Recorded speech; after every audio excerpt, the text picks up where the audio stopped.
స్వీట్గా morning morning breakfast ఒక్కసారి ఇలా ట్రై చేసి చూడండి. Hello guys, let's make some over night oats for breakfast. First అయితే నేను ఒక జార్ తీసుకున్నాను అండ్ అందులోకి 2 స్కూప్స్ ఆఫ్ ఓట్స్ వేసుకుంటున్నాను. సో నేను ఇక్కడ చేసుకుంటున్న సర్వింగ్ వచ్చేసి 2 పర్సన్స్కి అనమాట. అంత తక్కువ ఓట్స్ వేసుకుంటే అంతమందికి సరిపోద్దని మీకు అనిపించచ్చు, కానీ డెఫినెట్గా సరిపోతుంది. సో దాని తర్వాత డ్రై ఫ్రూట్స్ చాప్ చేసుకుంటున్నాను. కిస్మిస్ కూడా యాడ్ చేసుకున్నాను and also pumpkin seeds and water melon seeds కూడా, డేట్స్ కూడా యాడ్ చేసుకుంటున్నాను అండ్ ఆల్సో పిస్తాషియోస్ ఉంటే అవి కూడా చాప్ చేసి యాడ్ చేసుకోవచ్చు. నెక్స్ట్ నేను 300 ml ఆఫ్ మిల్క్ వేసుకున్నాను అండ్ వాటర్ అయితే నేను మిక్స్ చేయను. కొంతమంది మిల్క్ అండ్ వాటర్ మిక్స్ చేసుకుంటారు, కానీ ప్యూర్ మిల్క్ వేసుకుంటే టేస్ట్ చాలా బాగుంటుంది. అండ్ ఫుల్ డ్రౌన్ అయ్యేంత వరకు వేసుకోండి, సో దట్ చియా సీడ్స్ బాగా అబ్జర్వ్ చేసుకుంటాయి.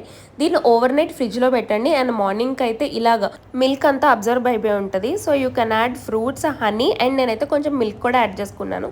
నాకు కొంచెం సాఫ్ట్గా ఉంటే ఇష్టం అనమాట, పరవన్నం లాగా. సో ఇది కానీ ఒకసారి తింటే